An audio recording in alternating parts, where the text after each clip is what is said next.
Good evening, everyone. I'm your host, comedian, magician, Danny Whitson. But it's all tricks aside, because tonight we're turning the paranormal into the normal. Join me as we explore the gray areas of reality. We're going to talk all things paranormal, UFOs, ghosts, cryptids, and aliens, and see how it's all connected. This podcast is brought to you by the Experiencer Support Association, and we are live. So if you're an experiencer yourself, or you're just plain nosy, be sure to send me your question and subscribe to the podcast. Now, get ready, because it's going to get deep. No, really, we're going to go way out there, because this is Beyond the TinFoil Hat.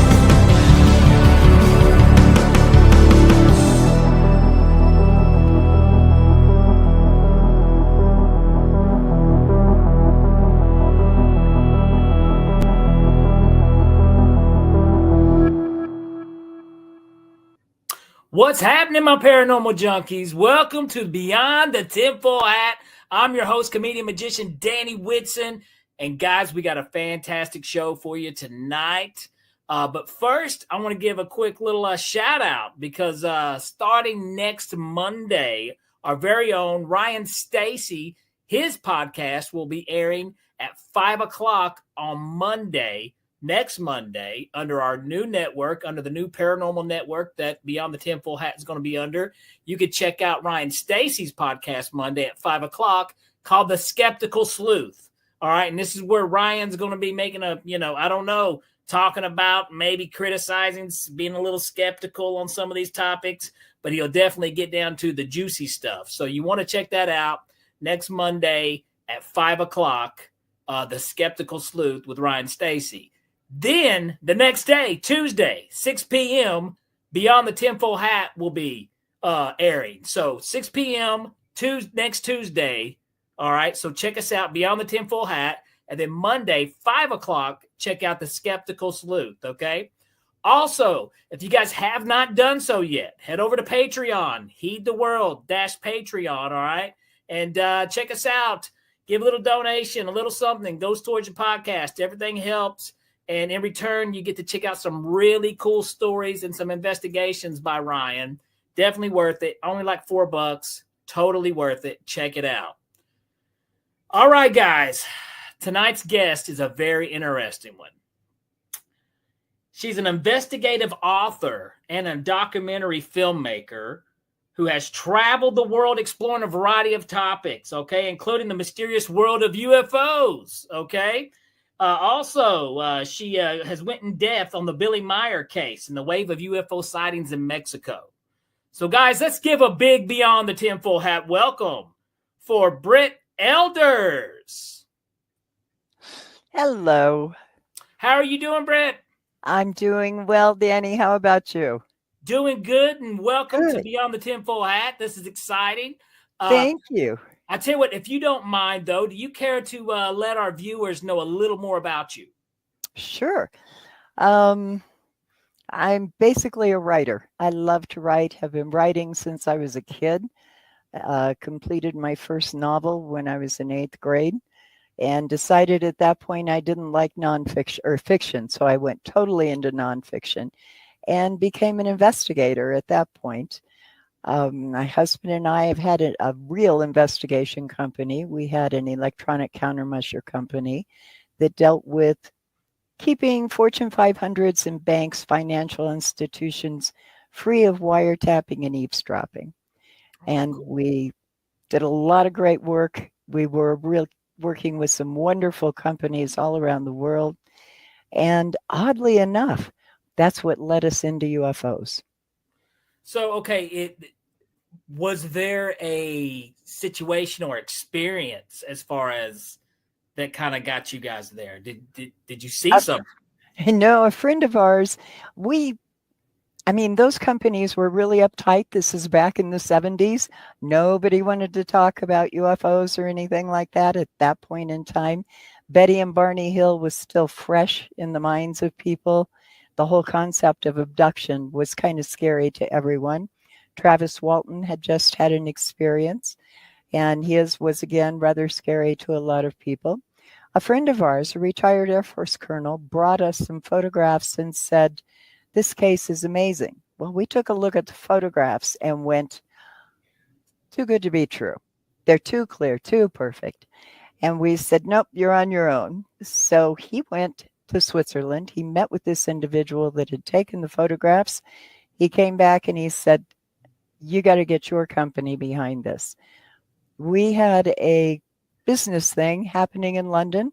We went over, did that, decided to go into Switzerland to meet this man, Billy Meier. We thought within a day or two we'd figure out how he was doing it, and we'd come home having solved the mystery. We got there. We were there 5 days. We talked to Meier constantly. Before we left, he gave us photographs, movie footage, sound recordings of the craft, metal samples of the craft, and we had interviewed dozens of witnesses at that point. Wow. So that's what got us into UFOs. Once you get into it, you never get out of it. Yeah, it's in your blood. Well, I mean, especially, I mean, not only you just didn't get somebody, you know, hey, I saw a UFO. I mean, you got presented some hardcore evidence of something. Right. And what year was this again, Brett? We went over and met Meier in 1977. In 1977. So yeah. You saw this and you thought this was just too good to be true. There's no way. And then, so, I mean, beforehand, before you saw these pictures, you were definitely a skeptic. You were definitely a non-believer in these kind of things. My husband more so than I, because my father was literally a rocket engineer. He worked with von Braun on the early missile systems, and he would come home and they'd be sitting around, he and his buddies, talking about what was flying when they were trying to launch their missiles, and what the hell did they think that was, and why was it there, and it wasn't ours. So I had that kind of openness, that the curiosity that these engineers had, because when you hear it as a kid, you just sort of think, oh, that's normal, I guess, and you go on about life. So I wasn't quite so skeptical, but Lee definitely was. And so I was more open. I enjoyed the conversations we were having with Meier, but when it came to bringing out physical evidence, my left brain kicked in and said, okay, we got to really dig into this and see what we can find out. So with those pictures, and I mean, so do you think was it something, do you think it was alien, or do you think maybe it was, you do? Yes. Let me tell you why. I'll just take the segments of evidence and run it through some of the steps we went to. With the photographs, we took them to Michael Malin down at U of A, University of Arizona. And he went through them and he pixelated everything. He had it all digitized. From there, it went into other laboratories. We didn't stop there. We went to places that could tell us the approximate size, which was about 21 feet in diameter. So that's a pretty massive model. And it was based on triangulation of the ship itself versus the trees, which we had known measurements on, how far away from the camera they were and how tall they were. So we could triangulate the size of this thing. It couldn't have been a model 21 feet. You would have had to have had a crane suspending it. So that was one aspect. Then we ended up taking it to places like Scripps, took it to Eric Eliason at USGS, who is in charge of the Mars mapping project. Took it to Robert Post, who is the head of JPL's photo lab. All of them came back and said, we don't believe in contact. We don't believe in UFOs. We can't tell you what this is, and we can't duplicate it. So what do you do with that? You know, it's one of those things that, all right, they can't duplicate it, and they are masters at their field. We decided to take it one step further, and we contacted Wally Gentleman. Wally had done the special effects for 2001: A Space Odyssey for Kubrick. He was well known, had won all kinds of awards for his work. And we said, build us a model so we can suspend it from a line, photograph it, film it, and run it back through the same process and let's see what we get. He did, and we did. We actually got a pole and a line and hung this beautiful model, looked just like one of Meier's ships, ran it back through. You could see the monofilament line that suspended it. You could see that the edges weren't wide enough to make it more than just about a foot, 8 inches to a foot in diameter. That was it. It did not pass the smell test any way we went. So we went on then to the movie footage. And the movie footage was interesting because Meier actually had a segment of movie footage where the craft is hovering in the sky and beneath it cars are driving on the highway.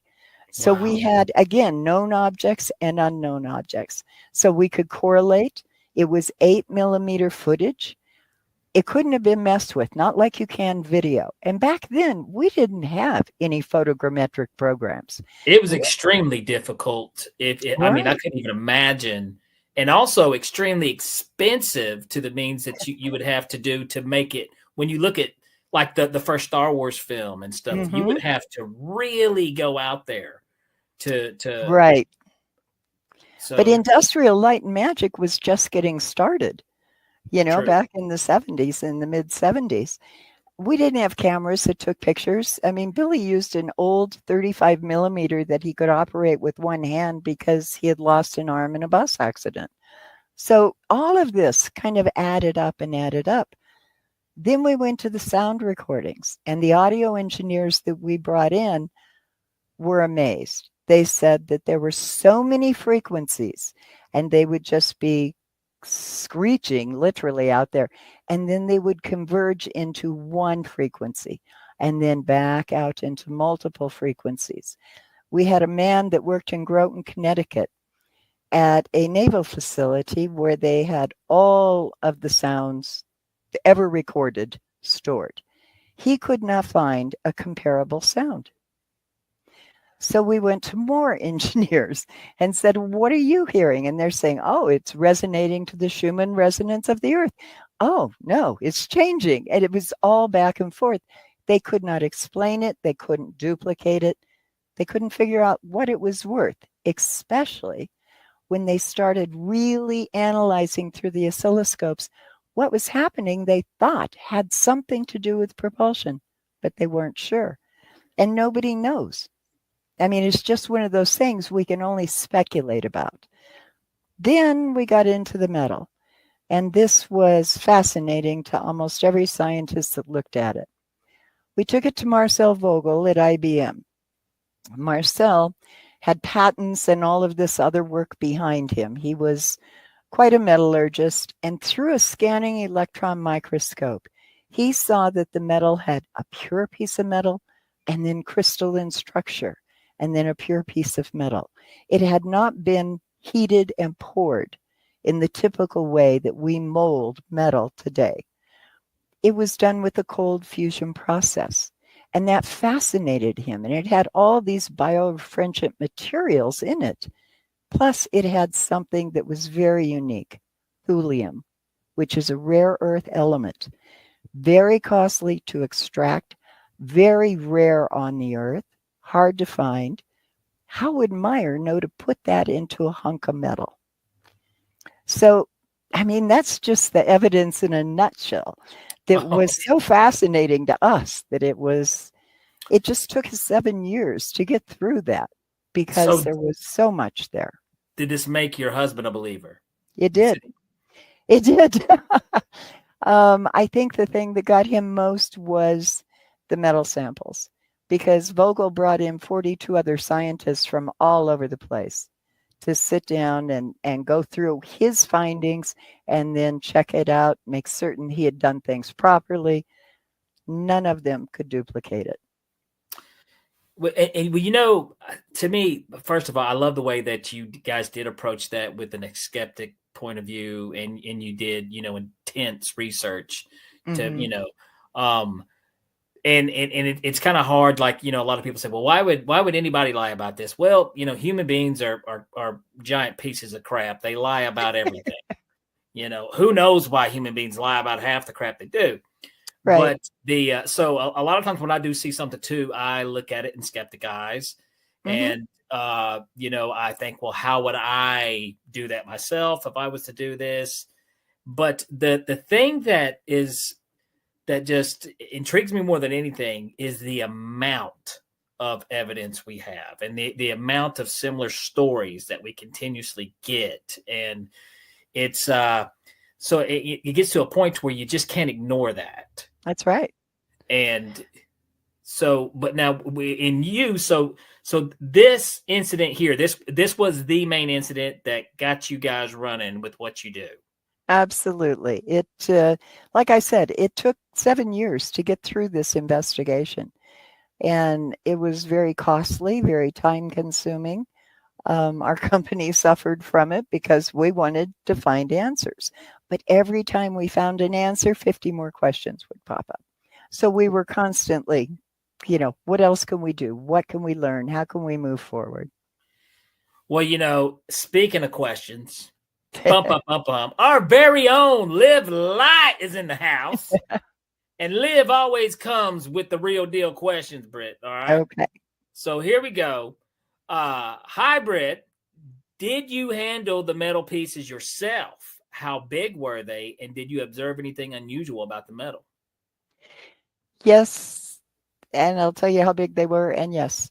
Yes, we did handle them with gloves, did not want to touch them, did not want to contaminate them with human oils or anything like that. When Billy brought them out to us, he brought a pink, tattered, dusty shoebox out, and in it was, do you remember the old 35 millimeter canisters that held the film? Yeah, that's what he was keeping the metal in.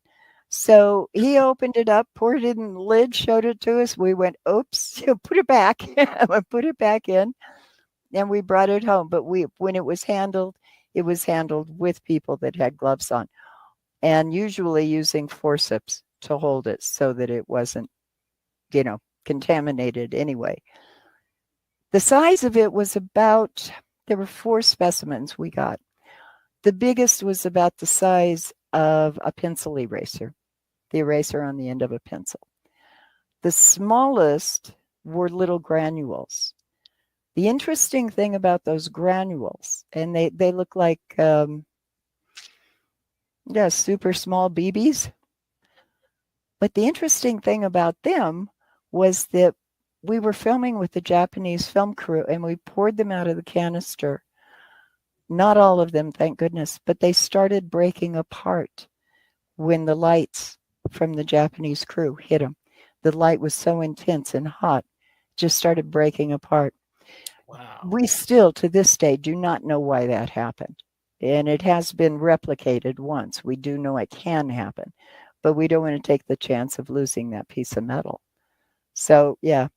But we had various different sizes. The largest was the size of a pencil eraser. And then the small were these little tiny pellets, maybe about the size of a homeopathic pellet. Now, why do you think Billy came forth with this? Why do you think he? It wasn't to better his life, which I've heard a lot of people say, because the man had assassination attempts. Yeah. His daughter was threatened, and some people tried to kidnap her. He was basically ostracized from polite society. I hate to use air quotes, but I had to there. He went through hell. I mean, when we met Billy, he's a very simple, humble man. He's a farmer. He's a man of earth, and he's a very earthy person. He had traveled through the Middle East and Europe, so he was worldly, but he was not educated like we think of an education. He wanted to share his information, but he didn't want to be the focal point of it, because he was told by the Pleiadians, who gave him all of this stuff, that his job was to present it to the world so we, the Earth humans, would realize we're not the only thinking beings in space, in the universe. You know what I wonder, Brett? Here's the thing, okay? Yeah.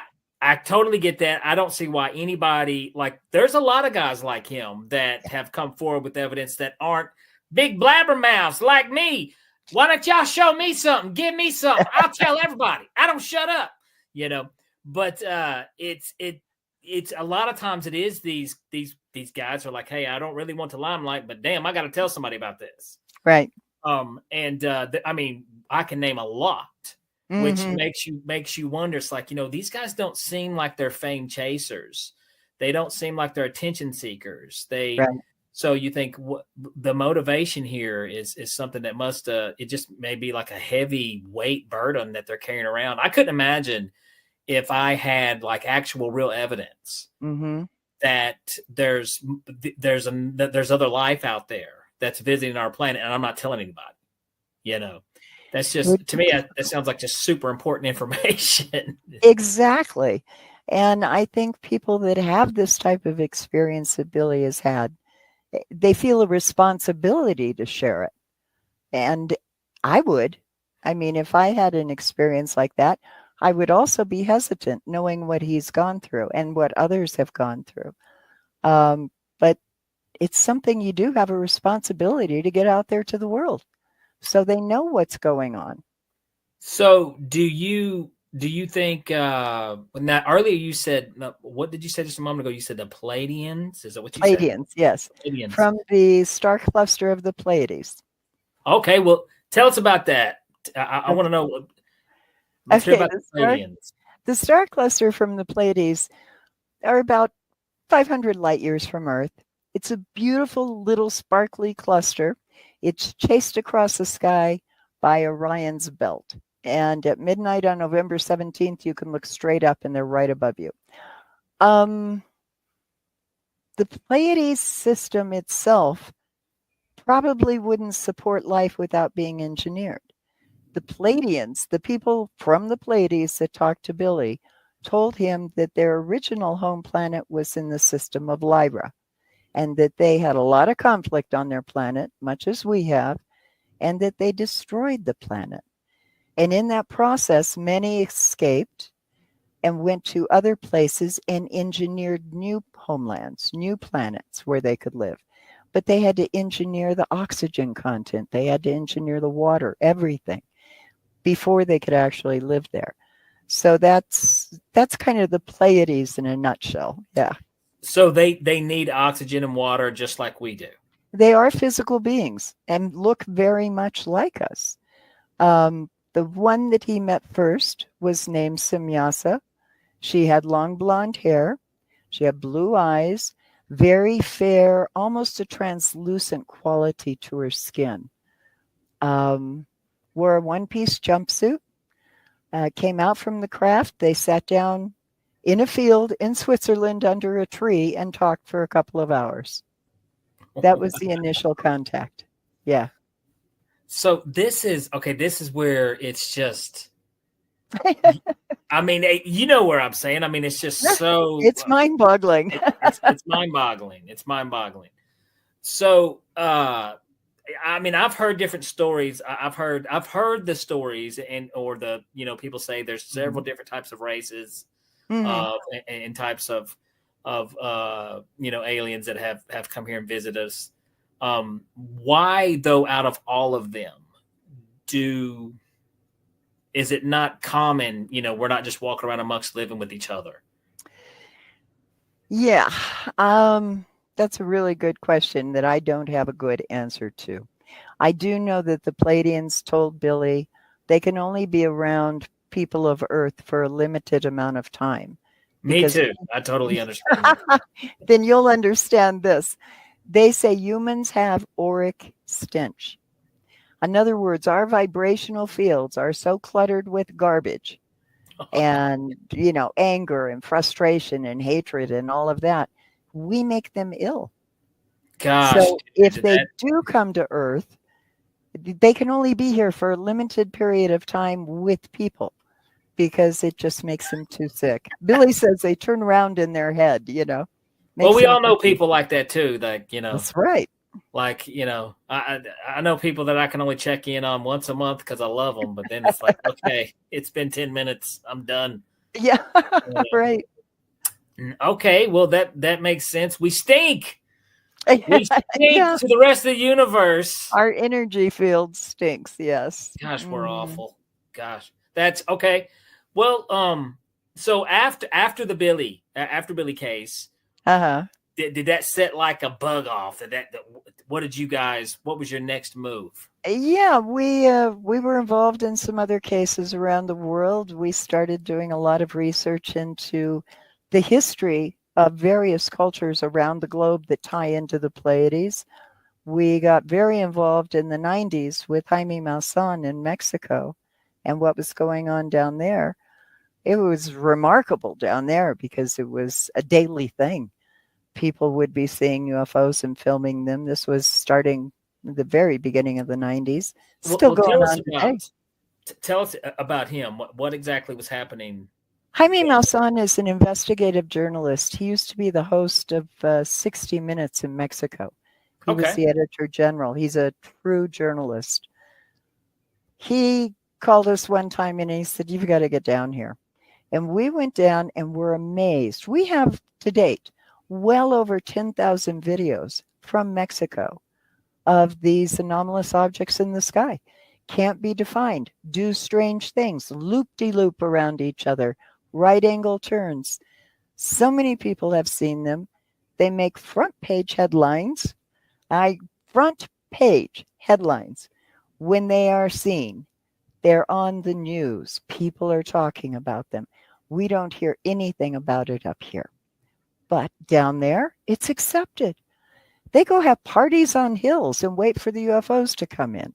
It's quite amazing. It's a whole different attitude. Wow. Yeah, I Yeah, mean it's crazy how that news never makes it up here and we never hear anything. that's And right. I've heard skeptics say, "Well, why is it only in America where UFO?" And that's not true, dude. They're all over the world. Yeah. It South just America, oh yeah. my gosh. I mean, what's Gosh, gone South on in America is like, Brazil, I mean, a it's a lot of hotbed. activity. Yeah, always has been. And they have a historical connection, much as the American Indians do, to various star systems. And they consider them their star brothers. They're not afraid of them. They're curious about them, but their history and their lore talks about them and how these beings came from the stars and helped them, gave them tips on how to farm or build an observatory, things like that. Isn't it actually? Now, I may be totally wrong here, but is it Peru? Where is it to where it literally looks like they made a runway from the sky? I believe isn't Are you that South talking about America? the Nazca lines? I believe so. I believe Yeah, so. they're amazing. There are so many things, and really, even though a lot of scientists are now trying to debate, well, we could have done it from the ground had we done this and this and this. The easiest way to make those lines perfect and those images perfect, like the thunderbird and the hummingbird, things like that, is from above, Yeah. looking down. So yeah, we just have to make things difficult. That's all. And that's the other thing you have to be careful when you debunk, okay? Because Yeah, sometimes they get confirmation bias, people do, and you yeah, go beyond. You're like, well, if I do this, eventually I can get my answer that I want. that's true. So, and I mean, and that does happen sometimes, Hmm. unfortunately, Now, I'm all for the scientific method, 100%. I do, I believe in it, but at the same time, it's the operator error sometimes. Yeah, And sometimes the most reasonable excuse is like, hey, maybe we don't know. Maybe we don't know everything. So I think that that's very, very important to understand because we have such an arrogant opinion of ourselves that we are so perfect and we're the only ones here and we know it all. And we don't. We're babes in the woods just trying to understand what on earth is going on. I always use the metaphor, like I was like, existence is basically you. Now, this is going to go left field for a second, and I Okay. apologize, No, but it's like a Saw movie. You ever seen the crazy horror movie Saw? no, I missed that one. Well, okay, all right. Here, well, some idiot wakes up in a room chained to the wall, and there's a recording. We're going to play a little game. He doesn't know where the hell he's at or what's going on, but he has to figure it out to get the hell out of there. that's existence in a nutshell. We don't know anything. We just, hey, this is, how did we get here? We really don't know. We're just here, Mhm. So but then we just, we kind of make crap up as we go, Mhm. based off, what we can see. And, no one knows. So, Right. But we learn a little at a oh, yeah. time. Yeah. And we keep progressing. And that's what we have to do. We've got to keep progressing and keep thinking and moving forward in our thought and our actions. And we got to get over our arrogance because we probably are not the only thinking beings in the universe, despite what we seem to think we are. And it's important to realize that because we're talking about in the very near future sending spacecraft to Mars and then going further into the universe. What happens when we got out there and we find there's all kinds of different individuals, just like we are here, different. They're all out there too. Yeah. I mean, I think some people, I think, they're more comfortable thinking we're the only ones, or they've got it all figured out. And because one thing, human beings, we don't like to not be in control, ultimately. Right. And and to think that there could be something else coming here that, it scares them. It scares people a little bit. Sure. So, I mean, at this point, it doesn't scare me. It doesn't scare me at all. I find it interesting. Heck, I mean, there's a lot more stuff about our own human race that scare me and terrify me than some I other agree. outside source. So, but I absolutely agree.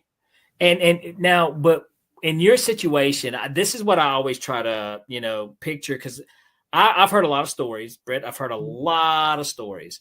And I think I always wonder, how did you feel? I mean, what really went off in your brain whenever you realized, when you saw this evidence, you saw these things that most people have never seen before in their life. And now you have to think, holy crap, there's life beings here. This is real. I didn't. I thought, thank goodness there's somebody else besides us.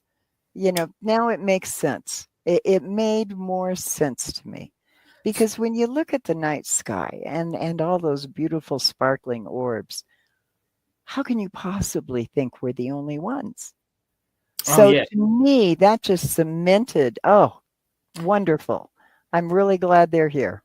And there's so many things too that, and I'm not even going to go down this road, but so many things that had to be perfect in order just for us to exist here, where we're at, which is, yeah, I mean, I guess you can play the odds, and if something, if something is around long enough, it's bound to, if you sling enough poop on the wall, something's bound to stick. I get it. But to me, it just seems, I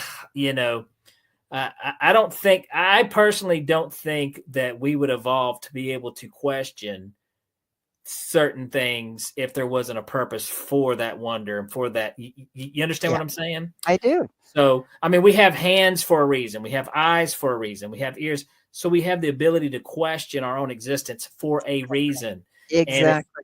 So I think that's very important.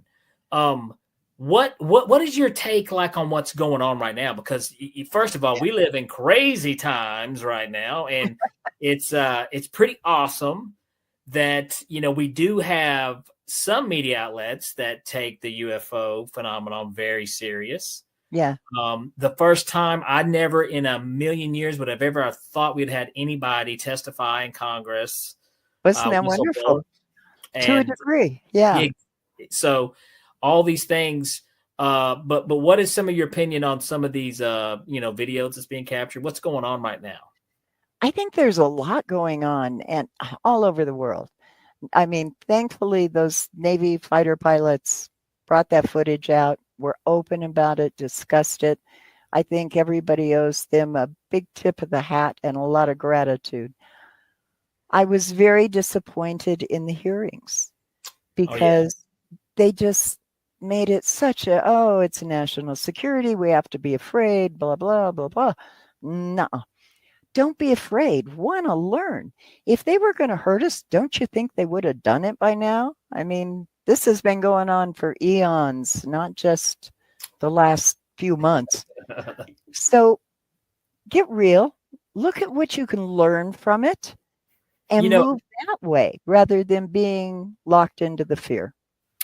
I've looked at this on a, I've looked at it on both sides. Like, I've watched a lot of these interviews, and I'm just like, let's just say it was us and we were doing some type of training, testing these new vehicle, some crazy drone or something, Right.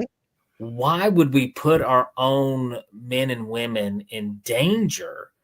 Exactly. That would create, you don't know how these pilots are going to react. They may try to shoot it out of the sky and then what, it'd be very reckless attitude if it was ours. And then, on the flip side, I was like, man, let's really hope it doesn't belong to Russia or China, because that would suck. That's right. You do have to take that into consideration. So I want it to be aliens. I want it to be aliens. But it's mind blowing, it's because it is there. And, we live in a day and age where everyone has a camera on them constantly. And I think that's why we're getting so much footage. And now keep in mind, let's be honest, let's keep this on the skeptic side too. We're also getting a lot of bad stuff too. Yeah, we get a lot of insects flying through the frame and they go, oh, a UFO. Yeah. A UFO. Or you never know. We do live in a day and age where we strive for clicks and likes and views. And somebody like, I've watched plenty of paranormal stuff, and probably the worst things ever you could do, folks, is try to, it was a poltergeist and the cabinet's open. I can fake that. That's the easiest thing to fake. Okay. And the camera just has to, just be sitting at the right perfect angle, Yep. So, but so you do have to weigh a lot of that stuff out. But just a couple weeks ago, I don't know if you saw this, but did you see the video footage the lady got on the airplane, LaGuardia Airport, New York City? I did. Wow. That's all I can say. But do you know how much footage comes in from around airports? There is so much that we never see. In Mexico, we had a pilot call and say, we have a problem, because as I was coming into Mexico City, this is one of the largest cities in the world, he saw a craft come in. It hit the strut of his plane as the landing gear was coming down. They made it down safely, thank goodness. But when he got off and the engineers came out to look at that strut, they said that he was really lucky, that it was bent and twisted and it had to be struck by something hard and heavy. That's, just south of us with all these American tourists going down to enjoy Mexico City. So yeah, there's so much going on. Sightings around Japan's main airport in Tokyo. I would love to hear that. Well, isn't there a famous case actually with two Japanese pilots? Yes. And that saw something, and that was a commercial flight. Oh man, that they were reporting on. Yeah. And they were saying, what is this? Is it American? Is it Russian? What is it? They didn't know. And there's so many stories that we never hear about. Never hear about. All right. She's back. Live light. She is back. Let's see. With all your experiences, do you think there is a main message from, I'm going to mess this up, guys, the Pleiadians? Pleiadians, yes. Pleiadians. At least we've got a name for them, and we're not calling them the Grays or the Blues. That's racist. Right. Here we go. What does humanity need to learn? We need to learn, one, that we're not the only thinking beings out there, but we need to learn to balance the physical realities and the technical world in which we live and the development of the spirit. That's according to the Pleiadians. They say we have to have more harmony with those two things, because if you're just dealing with the technical side of life or just dealing with the, oh my gosh, my physical side of life. Am I going to be able to pay the bills? And do I want to see that show or that movie? That is not a complete life. To them, the complete life has to include and spiritual isn't even really the right word, but it's a connection to creation, recognizing that creation exists within everything. And it's what sparks life within everything. And we're all a part of it. And we're all related. We're interrelated from the standpoint of that attachment to creation, not to make it a religion, because that's not what I'm talking about. But from the standpoint of all those, here we go again with another term that probably will need better definition, star seeds from past ancestry. So the individuals that came from other planets seeding this planet makes us all related. But we have to learn that that connection to creation is important because it has to create the balance of everything that's around us, the physical as well as the spiritual, for lack of better terms.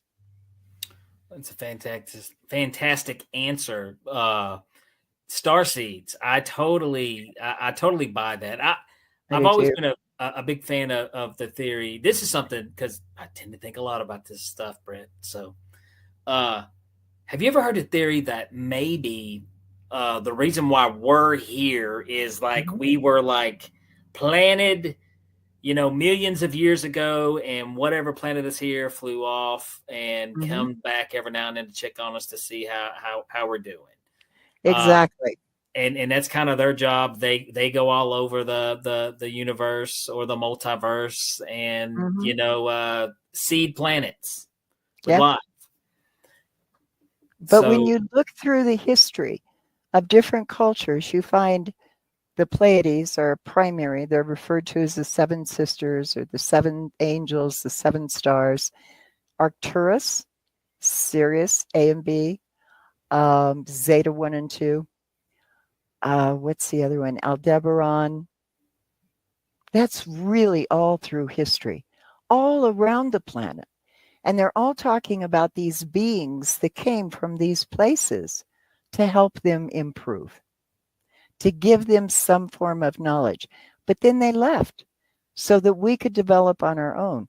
And the Pleiadians told Billy that they think of us as their little brothers and sisters because, quote unquote, their forefathers were our forefathers.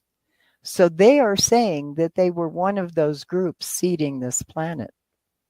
Oh, wow. And yeah. So Billy, okay, so this is the information that, and after what you witnessed, you were on board full-fledged with this. I tell you what, Brett, this is very interesting. I want to get down some other avenues because, like I said, you have lived a very interesting life with the UFO phenomena. I tell you what we're going to do. We're going to cut over to take a quick break, give a shout out to our sponsors. We'll be right back, folks. We're Brit Elders.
Have you ever wondered, or maybe just thought to yourself, if there were others just like you? You know, people with extraordinary abilities, psychogenic advancement, and perhaps unique intuitions. Maybe you just wondered if there were other people who experienced unimaginable, unexplained, or even unusual and paranormal events. Are there people who have more questions, more fears than answers? Well, you're not alone. You've never been alone. We believe you. Sign up for EA today.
Business. It's your property.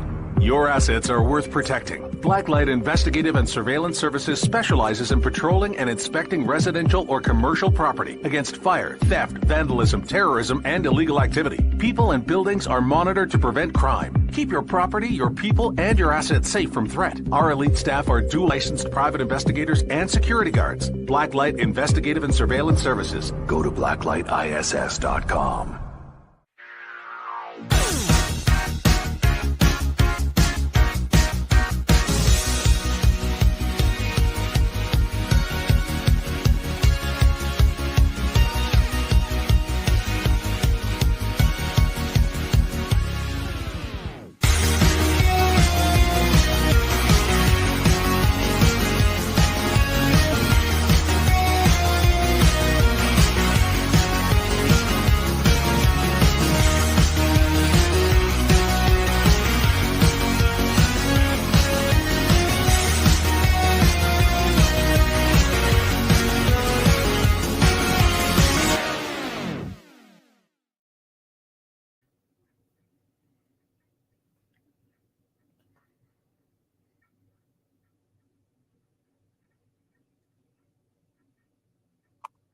All right, we are back here. If you guys are just now tuning in, we are here with investigative author Brit Elders. All right, Brit, this has been this has been extremely interesting so far. Very interesting.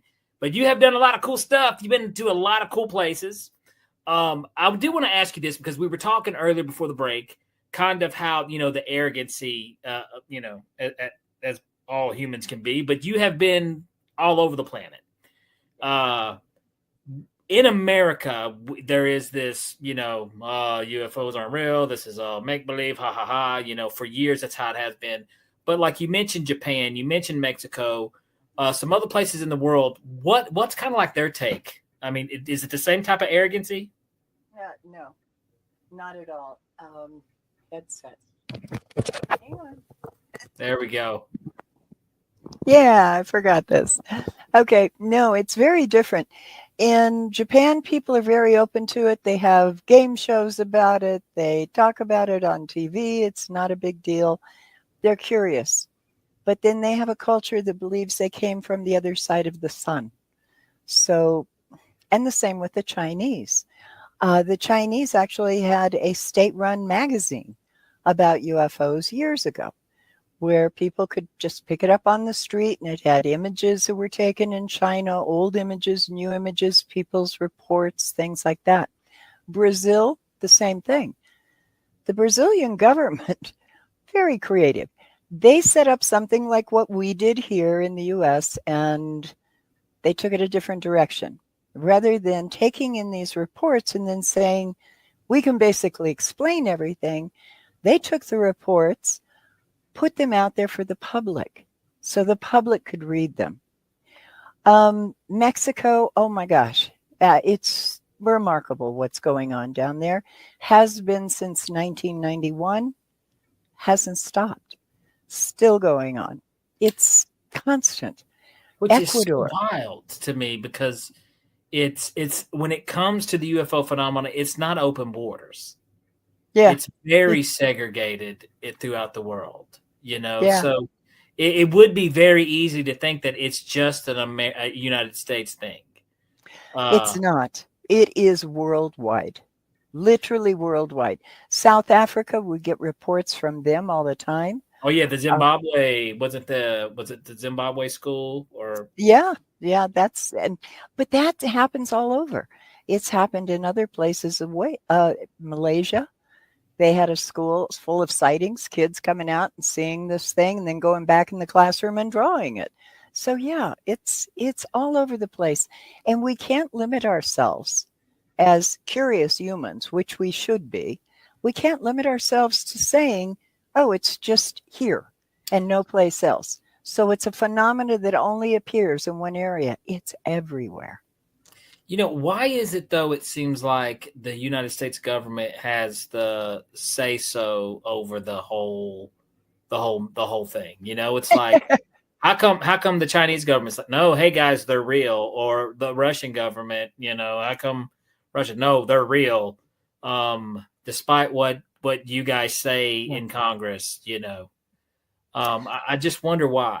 What's going on there? I think part of that has to do with the fact that for so long, the United States was respected because we were the front runners in technology. We were the front runners in rocketry. We were the front runners in everything. We had our competition going with the Soviet Union. We had our competition going with China on other things. But still, people look to us because we came up with the ideas and we spurred them forward. We wanted them to really produce good things. So the world looked to us. That's no longer the case. Now it's all over the globe. And we can't just expect the world to look to the US for answers. Everybody's really got to look within for answers, because until you look up, in fact, I just wrote an article on this, you got to take the time to look up. But until you do, and you have an experience, you won't totally believe it. Even if you want to believe it, until that experience is yours to own, it's just a story. That's so true. I saw a UFO probably going now on 4 or 5 months ago. Very, very, very new. Very new. First time in my whole life. Okay. Yeah. I saw a UFO. And I always used to say, I've never seen one, but I believe in them. I would say this. Yeah. And, it was the strangest damn thing. I was driving down the road, broad daylight. And guess what I did? I just happened to look up. Exactly. And I looked up and it was a cylinder shaped type object. And it was moving on by. And the thing that was really uncanny about it, because I saw it, I was like, what the hell is that? Because it seemed like too high up to be a drone, and it was too low to be a plane. It definitely wasn't a plane. It was just a cylinder type object, and it was moving. Right. But the thing that was uncanny about it was the nonchalantness of it, I'm here. It's just one of these things flying in the sky. You just got to look up. And I was like, holy crap. And I looked around and then I immediately got my phone out. Okay. And I fell into a Bigfoot moment here because I got my phone out. I took a picture and like an idiot, I only got like a blurry glimpse of the dashboard, So I was like, okay, I'm going to wreck. I need to, but I didn't get a picture. I didn't even get a picture. So but I saw it. I don't know what the hell it was, but by then it was gone. It was gone. But I don't know. I don't know. But I saw it. But then it made me think, though. I was like, how often you may think you look up a lot, but really? Yeah. But come on, do you really? So no telling what we miss. You know what I'm saying? Really true. Some of these cultures that we consider backwards, they're a little more forward than we are because they're not as rushed. They're not as hectic. They don't have a day that goes 24 hours. They take the time to look up. They take the time to enjoy what's around them, whether it's nature or the heavens. They enjoy that. We are too busy. We don't take a breath to enjoy the life we have. Gosh, And we don't. need to do that. American culture, especially, I mean, we work. We're all about making money, Yeah. so we're constantly, that I've been saying that, a lot of places all over the world, other countries, they've got, things better figured out than we do. Yeah, it's true. When it comes to that. So Japan, have you been to Japan? Oh, yeah. Okay. That's right. And you said they would do, no, it was China that did the magazines. China did the magazine. Gotcha. Japan has done a lot of books on UFOs. They have television shows all the time on the subject. They bring footage in from all around the world and they share it with the population. So they're open-minded. Okay, this is something I was thinking about because this is what in kind of what I'm gathering about what's going on right now. I think they are letting us in slowly. Mm-hmm. And one of the techniques for breaking the news to somebody, but breaking the news slowly to them, is you present the truth. And if it starts getting too fast, you throw in some bullshit to slow it down. Mm-hmm. So, because one of the worst things you can do, this is not a good thing to do, folks, by the way, but we all do it, is when we hear some credible evidence and we're like, wow, this is great. Then a non-credible idiot pops up and says something completely wrong that is wrong. Then people say, well, it all must be BS. Exactly. And that is not that is not real. That's not reality. Okay. But that's the technique that I feel like they are doing. Mm-hmm. So we get some great evidence, something real, the truth, and then here comes BS. Boom. Because if we get moving too fast, we got to slow it down a little bit. Yes. I think you're absolutely right. I used to wonder, why are they doing this?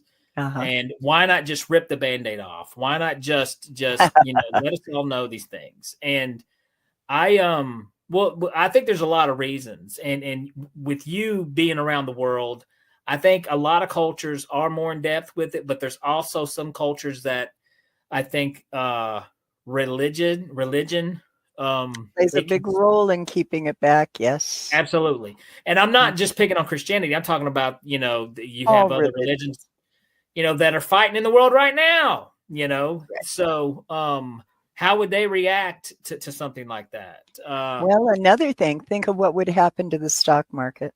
Oh, absolutely. The economy. If we had a mass landing all around the world right now, what on earth would the stock market and the entire monetary system that drives this planet, what would it do? It would collapse. That would destroy us before any alien life form would. Exactly. And so it could wreck the economy. It could, there's so many things that could happen, if it just happened all at once. Because, and I know people like to walk around, well, I wouldn't act that way. But sorry, though, the human race that you're a part of, we stink, remember? They would totally, screw it up. Trust me. They would totally screw it up. But anyways, I think that's the purpose for the kind of slowness that they're doing. It's just something I thought of. But we got another question from Live Light. Hey, by the way, I see you guys over here in the comment section. Lisa, how you doing? Alien